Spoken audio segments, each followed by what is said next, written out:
आज हम एक ऐसी किताब के सफर पर निकलने वाले हैं जो आपकी आंखों के सामने से उस पर्दे को पूरी तरह से हटा देगी जिसे इस भौतिक समाज ने सदियों से हमारी आंखों पर बांध रखा है। आज हम बात कर रहे हैं इंसानी चेतना, अंतर्ज्ञान और हमारे भीतर छिपी असीम शक्तियों को जगाने वाली दुनिया की सबसे रहस्यमयी और व्यावहारिक किताब awaken your psychic ability. Awaken your psychic ability. जरा एक पल के लिए बिल्कुल शांत हो जाइए, अपने सीने पर हाथ रखिए और खुद से एक सवाल पूछिए। क्या कभी ऐसा हुआ है कि आप किसी पुराने दोस्त के बारे में सोच रहे हो और अचानक उसका फोन आ जाए?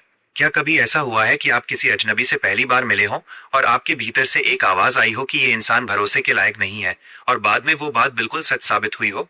हम अक्सर इन चीजों को महज एक इत्तेफाक या संयोग कहकर टाल देते हैं, लेकिन यह किताब चीख चीख कर हमसे कहती है कि इस दुनिया में कुछ भी इत्तेफाक नहीं है। ये आपके भीतर छिपी हुई वो दिव्य साइकिक शक्तियां हैं, वो छठी इंद्री है जो हर एक इंसान को जन्म के साथ मिलती है। लेकिन आधुनिक दुनिया के शोर शराबे और तार्किक दिमाग की वजह से हम इसे पूरी तरह से भुला चुके हैं। लेखक इस किताब में बहुत ही वैज्ञानिक और व्यावहारिक तरीके से समझाते हैं कि साइकिक होना कोई जादू टोना, कोई चमत्कार या किसी गिने चुने बाबाओं की बपौती नहीं है, बल्कि ये एक कला है, एक इनबिल्ट सॉफ्टवेयर है जो हम सबके भीतर मौजूद है। लेखक अपनी किताब के शुरुआती पन्नों में ही एक बहुत बड़े भ्रम को तोड़ते हैं जो हम सबके मन में साइकिक शक्तियों को लेकर बैठा हुआ है। वे कहते हैं कि लोग सोचते हैं कि साइकिक एबिलिटी का मतलब होता है हवा में उड़ना, दूसरों के दिमाग को पढ़ लेना या भविष्य की भविष्यवाणियां करना। लेकिन लेखक कहते हैं कि इसका असली और व्यावहारिक मतलब है अपने भीतर की उस शांत, महीन और दिव्य आवाज को सुनना जो हमेशा आपको सही रास्ता दिखाती है।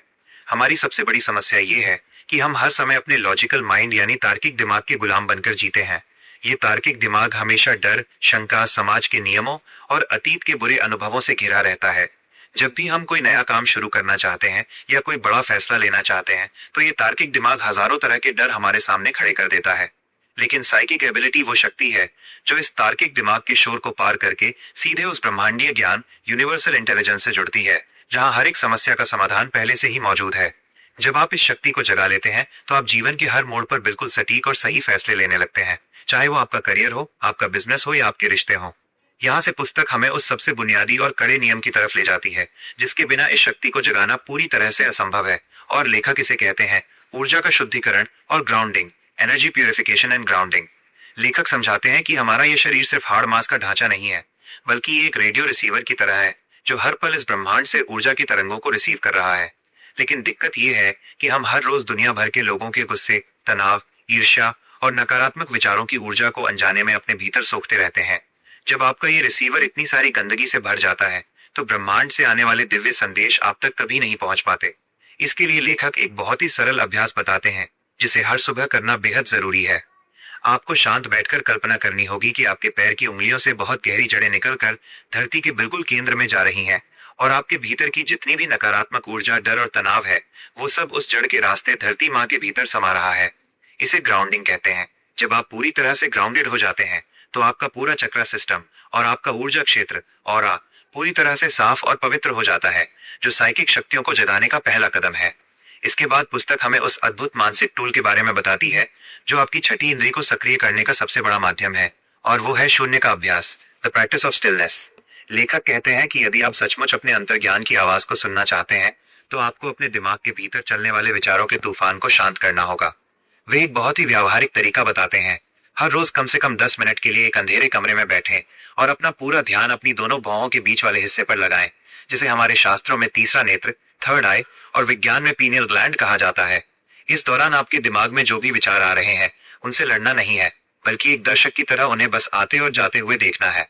धीरे धीरे आप महसूस करेंगे कि विचारों के बीच का गैप बढ़ता जा रहा है और आप एक ऐसे गहरे सन्नाटे में उतर रहे हैं जहां बाहरी दुनिया का कोई वजूद नहीं रहता।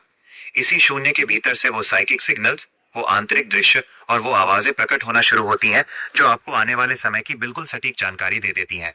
आगे बढ़ते हुए लेखक सपनों की रहस्यमयी दुनिया, साइकिक ड्रीम्स के उस जादुई पहलू को हमारे सामने रखते हैं जिसे हम हर रोज नजरअंदाज कर देते हैं। लेखक कहते हैं कि जब हम सो रहे होते हैं तो हमारा तार्किक दिमाग पूरी तरह से सो जाता है और हमारा अवचेतन मन ब्रह्मांडीय चेतना के साथ सीधे संवाद कर रहा होता है। बहुत से सपनों में हमारे आने वाले कल के संकेत छिपे होते हैं, लेकिन सुबह उठते ही हम उन्हें भूल जाते हैं। लेखक एक बेहद सरल इंसानी आदत विकसित करने की सलाह देते हैं। अपने बिस्तर के ठीक बगल में एक डायरी और पेन रखें।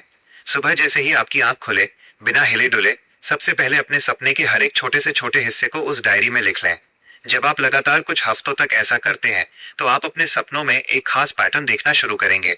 आप हैरान रह जाएंगे कि आपके सपनों में दिखाई गई घटनाएं कुछ ही दिनों के भीतर आपकी हकीकत में बदलने लगेंगी। यह इस बात का सबूत है कि आपका अवचेतन मन समय की सीमाओं को लांघकर आपके भविष्य को पहले ही देख चुका था। लेखक अपनी किताब के इस बेहद रोमांचक और जादुई हिस्से में एक ऐसी विधा के बारे में बात करते हैं जिसे सदियों से केवल योगियों और फकीरों का ही विशेषाधिकार माना जाता था, और वे इसे कहते हैं ऊर्जा क्षेत्र को देखना और महसूस करना, रीडिंग दी ऑरा। लेखक बड़े ही व्यावहारिक और सीधे दिल को छू जाने वाले शब्दों में समझाते हैं कि इस दुनिया का हर एक इंसान, हर एक जीवित प्राणी और यहाँ तक कि बेजान चीजें भी अपने भीतर से लगातार एक विद्युत चुंबकीय ऊर्जा की तरंगे छोड़ती हैं। इस ऊर्जा के घेरे को ही हम आभा मंडल या ऑरा कहते हैं। एक आम इंसान की आंखें केवल भौतिक शरीर को देखती हैं, लेकिन जब आप अपनी साइकिक शक्तियों को थोड़ा सा भी सक्रिय कर लेते हैं तो आप लोगों के इस आभा मंडल को न सिर्फ महसूस कर सकते हैं बल्कि उसके रंगों को भी देखना शुरू कर सकते हैं। लेखक एक बहुत ही सरल अभ्यास बताते हैं। वे कहते हैं कि जब भी आप किसी शांत कमरे में बैठें तो अपने दोनों हाथों की हथेलियों को आपस में कुछ सेकंड के लिए रगड़ें और फिर उन्हें धीरे धीरे एक दूसरे के करीब और दूर ले जाएं। आप महसूस करेंगे कि दोनों हथेलियों के बीच एक अदृश्य चुंबकीय दबाव या गर्माहट महसूस हो रही है। ये और कुछ नहीं बल्कि आपकी अपनी खुद की जीवन ऊर्जा है। जब आप इस अभ्यास में माहिर हो जाते हैं तो आप किसी भी इंसान के पास जाकर बिना उससे बात किए सिर्फ उसके ऑरा को महसूस करके ये बता सकते हैं कि वो इंसान अंदर से खुश है, गुस्से में है, बीमार है या फिर वो आपसे कोई बहुत बड़ा झूठ बोल रहा है। ये शक्ति आपको इंसानी रिश्तों के उस पारदर्शी सच से रूबरू कराती है जहां कोई भी मुखौटा काम नहीं आता। यहाँ से पुस्तक हमें एक और बेहद क्रांतिकारी और गहरे सिद्धांत की तरफ ले जाती है जिसे लेखक टेलीपैथी और मानसिक तरंगों का आदान प्रदान, टेलीपैथिक कम्युनिकेशन कहते हैं। लेखक समझाते हैं कि हमारे विचार केवल हमारे दिमाग के भीतर कैद नहीं रहते बल्कि वे रेडियो तरंगों की तरह हर पल ब्रह्मांड में तैरते रहते हैं। जब दो लोगों के बीच एक बहुत गहरा भावनात्मक रिश्ता होता है, जैसे कि माँ और बच्चे का या दो बहुत पक्के दोस्तों का, तो उनके बीच टेलीपैथी बहुत स्वाभाविक रूप से काम करती है। लेखक कहते हैं कि आप इस शक्ति को जानबूझकर और सचेत रूप से भी विकसित कर सकते हैं। इसके लिए वे एक बहुत ही सुंदर इंसानी अभ्यास बताते हैं। जब आप बिल्कुल शांत अल्फा अवस्था में बैठे हों तो अपने किसी परिचित इंसान के चेहरे को अपनी मानसिक स्क्रीन पर पूरी स्पष्टता से देखें।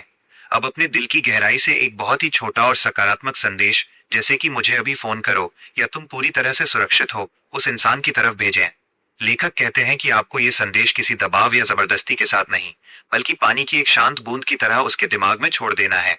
आप हैरान रह जाएंगे कि कुछ ही समय के भीतर उस इंसान का व्यवहार बदलने लगेगा या वो आपसे किसी न किसी बहाने संपर्क करेगा।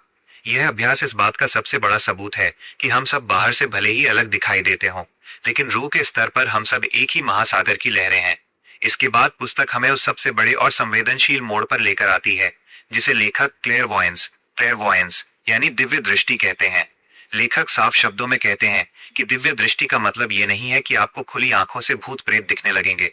इसका असली मतलब है आपके मन की आंख का इतना साफ हो जाना कि आप समय और दूरी की सीमाओं को पार करके किसी भी जगह या घटना को अपने भीतर देख सकें। बहुत से लोग जब किसी संकट में होते हैं तो उन्हें अचानक अपने भीतर एक साफ तस्वीर दिखाई देती है कि उन्हें आगे क्या करना चाहिए। इस शक्ति को जगाने के लिए लेखक कहते हैं कि आपको अपने इमेजिनेशन यानी कल्पनाशीलता पर भरोसा करना होगा। हमारे समाज ने बचपन से हमें यह सिखाया है कि कल्पना करना समय की बर्बादी है, लेकिन लेखक कहते हैं कि कल्पना ही वो दरवाजा है जिसके जरिए साइकिक सिग्नल्स आपके चेतन मन में प्रवेश करते हैं। जब आप किसी वस्तु या स्थान के बारे में बिना सोचे सिर्फ अपने भीतर आने वाली पहली सहज तस्वीर पर भरोसा करने लगते हैं तो धीरे धीरे वो कल्पना असलियत का रूप लेने लगती है और आपकी दिव्य दृष्टि पूरी तरह से सक्रिय हो जाती है। लेखक अपनी किताब के इस अगले हिस्से में एक ऐसे मानसिक और भावनात्मक जाल के बारे में बात करते हैं जिससे हर एक उभरता हुआ साइकिक साधक कभी न कभी जरूर गुजरता है, और वे इसे कहते हैं इमोशनल एम्पैथी और energy protection, psychic empathy and protection shield. लेखक बड़े ही मर्मस्पर्शी और व्यावहारिक शब्दों में समझाते हैं कि जैसे जैसे आपके भीतर की छठी इंद्री जागने लगती है, आप बहुत ज्यादा संवेदनशील होने लगते हैं। आप किसी भी दुखी या परेशान इंसान के पास बैठते हैं तो आप उसका दुख और उसका दर्द अपने ही शरीर और मन में महसूस करने लगते हैं। समाज में ऐसे लोगों को एम्पैथ कहा जाता है। ऐसे लोग दूसरों की मदद तो करना चाहते हैं, लेकिन अनजाने में वे दूसरों की नकारात्मक ऊर्जा को अपने भीतर सोख लेते हैं, जिससे वे खुद थका हुआ, बीमार और उदास महसूस करने लगते हैं। इस समस्या से बचने के लिए लेखक एक बहुत ही खूबसूरत और अचूक रूहानी तकनीक बताते हैं जिसे द साइकिक शील्ड कहा जाता है। वे कहते हैं कि हर रोज सुबह घर से बाहर निकलने से पहले 2 मिनट के लिए अपनी आंखें बंद करें और 3 गहरी सांसें लें। अब अपने मन में ये कल्पना करें कि आपके सिर के ऊपर से एक बहुत ही चमकदार, सुनहरी या सफेद रंग की दिव्य रोशनी निकल रही है और वो आपके पूरे शरीर को चारों तरफ से एक अंडे के आकार के सुरक्षा कवच में ढक रही है। इस दौरान अपने अवचेतन मन को ये कड़ा निर्देश दें कि बाहरी दुनिया की कोई भी नकारात्मक ऊर्जा, किसी भी इंसान का गुस्सा या डिप्रेशन इस कवच को पार करके मेरे भीतर प्रवेश नहीं कर सकता। केवल प्यार, शांति और सकारात्मक तरंगे ही इसके भीतर आ सकती हैं। लेखक कहते हैं कि यह कोई महज कोरी कल्पना नहीं है, बल्कि आपके विचारों की शक्ति आपके चारों तरफ सचमुच एक ऐसा अभेद्य ऊर्जा का घेरा बना देती है जो आपको दुनिया की हर मानसिक गंदगी से हमेशा सुरक्षित रखता है। यहाँ से पुस्तक हमें एक और बेहद जादुई और व्यावहारिक नियम की तरफ ले जाती है, जिसे लेखक साइकिक डिसीजन मेकिंग यानी अंतर्ज्ञान के आधार पर निर्णय लेना कहते हैं। लेखक समझाते हैं कि जब भी आप जीवन के किसी बड़े चौराहे पर खड़े हों, जैसे कि कोई नया बिजनेस शुरू करना हो, किसी नए इंसान के साथ पार्टनरशिप करनी हो या कोई नया घर खरीदना हो, तो केवल कागजी आंकड़ों और तार्किक दिमाग पर भरोसा मत कीजिए। इसके बजाय एक शांत कमरे में बैठें, अपनी आंखें बंद करें और उस फैसले के बारे में सोचें। अब अपने दिमाग को पूरी तरह शांत करके अपने गट फीलिंग यानी अपने पेट और दिल के हिस्से में होने वाली हलचल पर ध्यान दें। लेखक कहते हैं कि हमारा शरीर कभी झूठ नहीं बोलता। अगर उस फैसले के बारे में सोचते ही आपके पेट में एक अजीब सी मरोड़, भारीपन, डर या सिकुड़न महसूस हो, तो समझ जाइए कि आपका अवचेतन मन और ये ब्रह्मांड आपको उस रास्ते पर जाने से मना कर रहा है, भले ही बाहरी दुनिया में वो डील कितनी ही मुनाफे वाली क्यों ना दिख रही हो। इसके विपरीत, अगर उस फैसले को याद करते ही आपके सीने में एक हल्कापन, राहत, खुशी और विस्तार का एहसास हो, तो पूरे भरोसे के साथ आगे बढ़ जाइए, क्योंकि वो रास्ता आपको असीमित सफलता की तरफ ले जाएगा। जब आप अपने शरीर और अंतर्ज्ञान के इस बारीक सिग्नल्स को पढ़ना सीख जाते हैं, तो आप जीवन में कभी भी कोई गलत फैसला ले ही नहीं सकते। इसके बाद पुस्तक हमें अतीत की यादों और कार्मिक बंधनों से मुक्ति के उस कड़े नियम के बारे में बताती है, जो आपकी आध्यात्मिक उन्नति की सबसे बड़ी बाधा है। लेखक कहते हैं कि बहुत से लोग अपनी साइकिक शक्तियों को इसलिए नहीं जगा पाते क्योंकि उनका मन हमेशा अतीत के पछतावे, पुरानी नफरतों और किसी के द्वारा दिए गए धोखे के विचारों से भारी रहता है। जब तक आपके भीतर का घड़ा पुरानी कड़वाहट से भरा रहेगा, तब तक ब्रह्मांड उसमें नया अमृत कैसे डाल पाएगा। लेखक कहते हैं कि क्षमा करना, फॉरगिवनेस, किसी दूसरे पर एहसान करना नहीं है, बल्कि खुद को उस मानसिक जेल से आजाद करना है। जब आप उन सभी लोगों को पूरे दिल से माफ कर देते हैं जिन्होंने आपका दिल दुखाया था, तो आपकी चेतना का स्तर अचानक बहुत ऊपर उठ जाता है और आपकी सोई हुई रूहानी शक्तियां अपने आप जागृत होने लगती हैं। लेखक अपनी इस अद्भुत किताब के इस अंतिम और सबसे दिव्य हिस्से में उस परम और आखिरी सत्य को हमारे सामने उजागर करते हैं, जिसे समझे बिना आपकी ये पूरी साइकिक साधना अधूरी रह जाएगी। लेखक यहाँ बड़े ही प्यार और कड़ाई के साथ समझाते हैं कि ये पूरा सफर, ये पूरा अवेकन योर साइकिक एबिलिटी का सिद्धांत सिर्फ दूसरों को चमत्कृत करने, उनका भविष्य बताने या खुद को कोई अनोखा इंसान साबित करने के लिए बिल्कुल नहीं है। इसका जो सबसे बड़ा, गहरा और पवित्र उद्देश्य है, वो है आत्मिक जागृति और ब्रह्मांड से एकाकार होना, spiritual awakening and cosmic connection. जब आप अपनी छठी इंद्री को पूरी तरह सक्रिय कर लेते हैं, तो आपके भीतर का अहंकार हमेशा के लिए टूट जाता है। तब जाकर आपको ये एहसास होता है कि आप इस संसार से अलग कोई टापू नहीं है, बल्कि आप उस परम चेतना का ही एक हिस्सा है जो चींटी से लेकर हाथी तक और एक छोटे से पौधे से लेकर विशाल तारों तक में धड़क रही है। लेखक साफ शब्दों में कहते हैं कि इस साइकिक और आध्यात्मिक जीवन शैली में कोई भी इंसान कभी अकेला या असहाय हो ही नहीं सकता। जब आप अपने अंतर्ज्ञान की आवाज के साथ जीना शुरू करते हैं और फिर भी बाहरी दुनिया में आपको कभी ऐसा लगता है कि आप किसी बहुत बड़ी मुसीबत में फंस गए हैं या आपकी सारी योजनाएं फेल हो गई हैं, तो कभी भी अपने मन को छोटा मत करना। लेखक कहते हैं कि उस घड़ी में भी शांत होकर अपने भीतर की उस दिव्य ज्योति का ध्यान कीजिए। आपका अवचेतन मन उस संकट के समय भी आपके लिए एक ऐसा जादुई मार्गदर्शन लेकर आएगा जो आपको हर मुश्किल से सुरक्षित बाहर निकाल लाएगा। जब आप ब्रह्मांड के इन सूक्ष्म सिग्नल्स पर भरोसा करना सीख जाते हैं, तो पूरी प्रकृति और अदृश्य शक्तियां आपके जीवन को सही दिशा देने में जुट जाती हैं। यही एक सच्चे और जागृत इंसान की असली पहचान है, जो उसे इस भौतिक संसार का असली विजेता बनाती है। इस पूरी अद्भुत किताब का जो अंतिम और सबसे व्यावहारिक निष्कर्ष निकलता है, वो ये है कि आपके भीतर छिपी हुई वो दिव्य साइकिक शक्तियां, वो छठी इंद्री किसी बाहरी चमत्कार की मोहताज नहीं है, बल्कि वो आपके अपने ही भीतर एक शांत बहती हुई नदी की तरह मौजूद है। अपने दिमाग को आज ही समाज के बनाए हुए डर, संशय और केवल तार्किक सोच की संकीर्ण बेड़ियों से हमेशा के लिए आजाद कर दीजिए। इसे एक ऐसा खुला, पवित्र और संवेदनशील आकाश बनाइए जहां केवल शांति, प्रेम और दिव्य अंतर्ज्ञान की तरंगे ही पनप सकें। हर रोज सुबह उठकर खुद को ग्राउंड करना सीखिए। अपने तीसरे नेत्र पर ध्यान लगाकर उस परम सन्नाटे को महसूस कीजिए और अपने हर एक फैसले में अपने शरीर के सूक्ष्म सिग्नल्स और गट फीलिंग पर पूरा भरोसा रखिए। जिस दिन आप इस आंतरिक शक्ति को अपनी सांसों में पूरी तरह उतार लेंगे, उसी दिन से आपकी जिंदगी का सारा भ्रम हमेशा के लिए मिट जाएगा और आप अपने भाग्य के खुद असली रचयिता और सिकंदर बन जाएंगे। ये संपूर्ण अवेकन योर साइकिक एबिलिटी की डायरेक्ट, विस्तृत और आपकी छठी इंद्री को जगाने वाली बुक समरी बिना किसी फालतू बात के यहाँ पूरी तरह समाप्त होती है। हमारे साथ आंतरिक शक्तियों, चेतना के विकास और रूहानी शक्तियों के इस अद्भुत तथा ऐतिहासिक सफर में अंत तक बने रहने के लिए आप सभी का दिल से शुक्रिया।